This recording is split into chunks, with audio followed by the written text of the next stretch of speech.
भगवान की जय, बोले राम साहब पीर की। यहाँ गोविंदपुरा के अंदर जो आज भी तेजाजी महाराज एक शाम भी तेजाजी महाराज के गोमाता के नाम इस कार्यक्रम का आयोजन किया और इसमें आप लोगों ने मुझे आमंत्रित किया और बहुत जिद करी कि हनुमान जी आपको आना है। और आपकी जिद के आगे मैं आपके बीच उपस्थित हुआ। जब विधानसभा के चुनाव थे 2018 के अंदर, तभी आसीन विधानसभा क्षेत्र के अंदर जबरदस्त जन समर्थन छत्तीस कौम के मेरे भाइयों ने, नौजवानों ने दिया था। और भीलवाड़ा अजमेर इस इलाके से, चाहे मैं विश्वविद्यालय के अंदर राजनीति करता था या पिछले 15-20 साल से सड़क से लेकर विधानसभा तक का जो मेरा सफर है, चाहे लोकसभा तक का सफर है, हमेशा भीलवाड़ा अजमेर और मेवाड़ के किसान के किसानों ने मेरा साथ दिया। और मैं आपको विश्वास दिलाता हूं, जिस तरह वीर तेजाजी महाराज ने सच्चाई के खातिर अपने वचन निभाते हुए गौ माता की रक्षा के लिए अपने प्राण न्यौछावर कर दिए, उसी तरह हनुमान बेनीवाल इस राजस्थान के जवान और किसानों को उसका हक और अधिकार दिलाने के लिए वचनबद्ध है। और मैं विश्वास दिलाता हूं कि 2023 के अंदर ऐसा परिवर्तन राजस्थान के अंदर होगा जैसा लोगों ने सोचा भी नहीं होगा। भाइयों, ये कोई राजनीतिक मंच नहीं है, लेकिन वीर तेजाजी महाराज के कार्यक्रम के अंदर मैं आऊं और अगर राजनीति की छोटी मोटी बात नहीं करूं तो फिर आपको भी मजा नहीं आएगा। 400 किलोमीटर दूर से हनुमान जी आए हैं, वैसे करेंगे।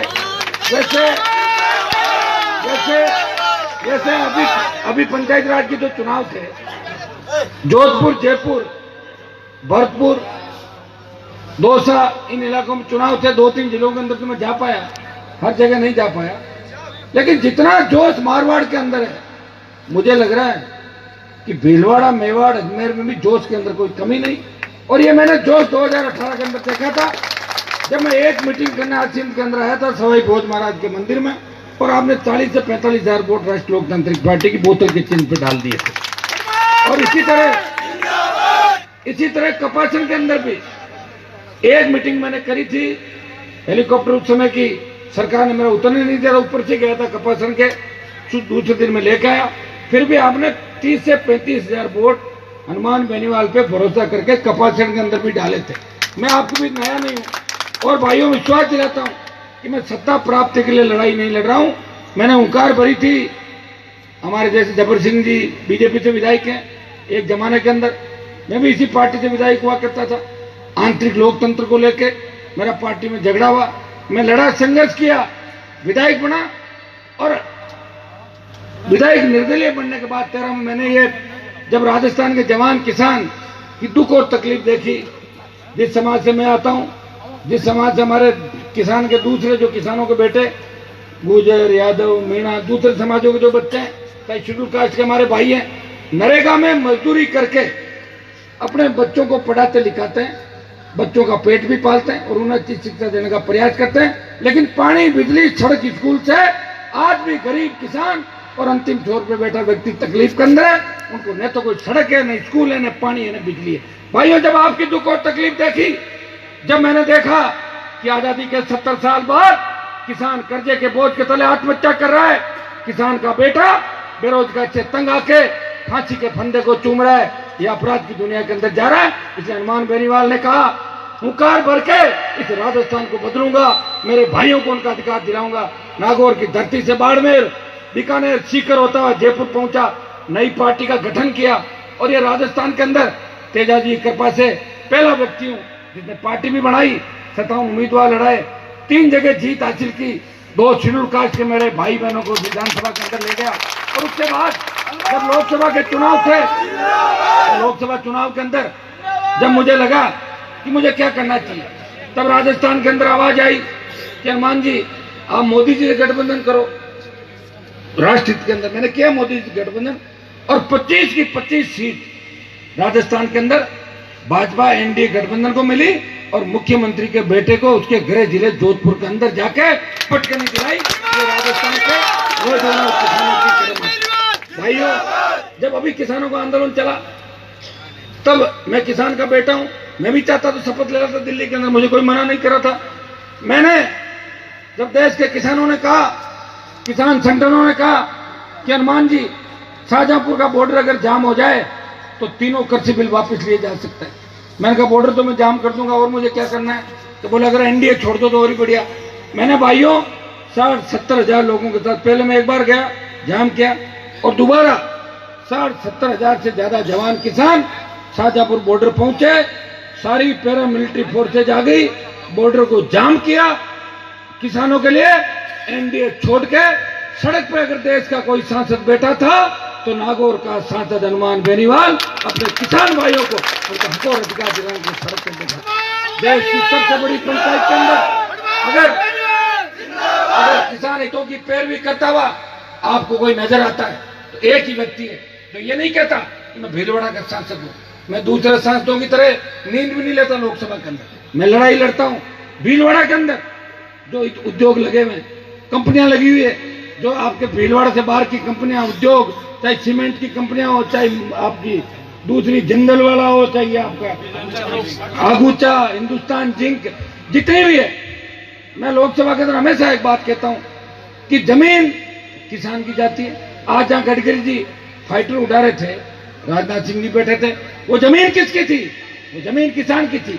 लेकिन भारतमाला जो सड़कें बनी है उसमें राजस्थान की सरकार और दिल्ली की सरकार ने मुआवजा ज्यादा नहीं दिया, 1.5 से 2 लाख रुपए बिका, और पंजाब में 7 से लेकर 14 लाख रुपए तक मुआवजा मिला है। भाइयों, ये मुआवजा स्टेट गवर्नमेंट तय करती है।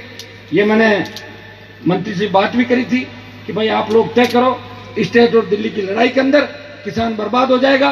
कभी तो एक्सप्रेस वे निकालते हो, कभी रेल की बड़ी लाइन है, कभी सीमेंट कंपनियां, तो कभी कोई माइंस आ जाती है, कभी उद्योग आ जाता है, तो हमारे बच्चे क्या करेंगे? उपजाऊ जमीन तो सारी आप ले लोगे। तो ये मांग मैंने उठाई लोकसभा के अंदर कि जहां भी जिस किसान की जमीन अधिकृत होगी, जहां भी कोई नया उद्योग लगेगा, भिवाड़ी से लेकर बाड़मेर के तेल के कुओं तक स्थानीय लोगों को 80% रोजगार मिले, ये कानून बनना चाहिए। ये मांग की 2 तरीके से। दूसरी मेरी मांग थी कि मुफ्त बिजली किसानों को मिले। वो हम लॉजिकली बात कर रहे हैं, कई कांग्रेस बीजेपी के लोग कह रहे हैं कि ऐसे ही कह रहे हैं, कहां से ले आएंगे, बजट कहां से देंगे? बजट यहां से देंगे कि दारू से सरकार 30,000 करोड़ रुपए कमाती है। दारू से कितना? 30,000 करोड़ एक साल का कमाती है। 10,000 करोड़ फ्री बिजली कर दो, मुफ्त टोल करो, रोड टैक्स लेते हो, पेट्रोल डीजल की कीमतें बढ़ा के सेज के नाम का हमारा टैक्स लेते हो, आप टोल मुक्त करो किसानों का। अरे रुक जाओ बीच में यार, क्यों कर रहे हो बिना बात? तुम क्यों कर रहे हो? करना तो तुम्हें क्या कर, खड़े रहने देंगे, खड़े रहेंगे ना, क्यों कर रहे हो बीच में? आज देश के अंदर धन्ना सेठों का 3 लाख करोड़ का कर्जा माफ किया गया पिछले 15 साल के अंदर, चाहे सरकारें कोई भी रही।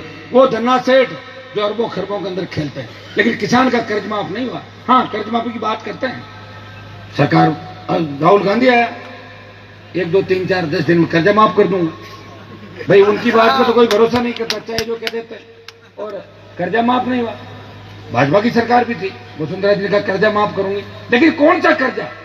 मैं उस कर्जे की बात कर रहा हूं जो कोऑपरेटिव, भूमि विकास, दूसरी जो बैंक हैं, इनके अलावा केसीसी कार्ड जो है उसमें 20, 30, 40, 50 बीघा जमीन तक का जो सीमांत और लघु सीमांत किसान है, उसकी संपूर्ण कर्जा माफी राजस्थान के अंदर करें। वो 1 लाख करोड़ का कर्जा है और 1 लाख करोड़ का कर्जा माफ कर सकते हैं, कोई बड़ी बात नहीं। भाइयों, 4 लाख खाली पद पड़े, हमने कहा भरो इन पदों को, बेरोजगारी भत्ता दिलाओ मेरे छोटे भाइयों को। जब मैंने ललकार भरी तो पार्टियों को बेरोजगारी भत्ता याद आया, किसी ने कहा 3500 देंगे, किसी ने कहा 5000, लेकिन अभी तो बेरोजगारी भत्ता नहीं मिल रहा राजस्थान के अंदर। कहां मिल रहा है और कौन आपकी पैरोकारी कर रहा है? मैं आपको विश्वास दिलाता कि कोरोना के खात्मे के बाद अभी आप बहुत जिद करते हो, अभी सरकार की गाइडलाइन भी है कि कम से कम लोग इकट्ठा हो, है कि नहीं है? मानते नहीं हो आप लोग, डीजे लेकर रवाना हो जाते हो, लोगों के स्वास्थ्य का ध्यान रखना पड़ेगा। अब आप नहीं मानते, मुझे भी खींचते हो, और बीमार खुद भी होकर मुझे भी ले पड़ोगे, ये मुझे ऐसा लग रहा है। जब एक मैं आपको आज से एक निवेदन करूंगा कि जब तक हमारा ये कोरोना पूरी तरीके से खत्म नहीं हो जाए देश के अंदर, प्रदेश के अंदर, जब तक प्रत्येक व्यक्ति के वैक्सीनेशन नहीं हो जाए एमएलए साहब, बच्चों तक के 12 साल के, तब तक एक काम करो कि बड़े कार्यक्रम कम से कम करो राजस्थान के। अगर अपने को बचना है, जिंदा रहेंगे फिर इकट्ठे हो लेंगे, और अगर नहीं रहे तो फिर क्या काम के बताओ, एक शाम हो जाएगी हमारी भी साथ साथ। इसलिए इस चीज का आपको ध्यान रखना है। बहुत जिद्दी लोग हो, मुझे लेने के लिए आ गए 50 गाड़ी भर के, आपको चलना ही पड़ेगा, जबकि मेरा और मैं कौन सी कहा गया, अरे मेरा तो नाम ही नहीं था, तुम जबरदस्ती कहते हनुमान जी तक दिया, कार्यक्रम में तुमने खुद रखा और मेरा कहा आपका कार्यक्रम चलो। फिर भी मुझे पता है कि आप लोग अगर इंतजार करते हो तो निश्चित रूप से मैं प्रयास जरूर करता हूं कि हर जगह पहुंचूं। राजस्थान बहुत बड़ा है, 1200 किलोमीटर लंबा और 1000 किलोमीटर, देश का सबसे बड़ा राज्य है। भाइयों ये भी ध्यान रखो, एक व्यक्ति है जो सुबह से लेकर रात तक आपके लिए प्रयास कर रहा है। काजल की कोठरी में रहते हुए भी हनुमान बेनीवाल पे कभी दाग नहीं लगा, एक पैसे का कोई आरोप लगा दे। वसुंधरा राजे जब लड़ा था और गहलोत से लड़ा, दर्जनों मुकदमे दर्ज हुए, प्रयास किया सरकारों ने कि इनको घर के अंदर डालो, लेकिन भगवान की कृपा थी, वीर तेजाजी की कृपा थी कि हनुमान बेनीवाल का बाल भी बांका नहीं हुआ।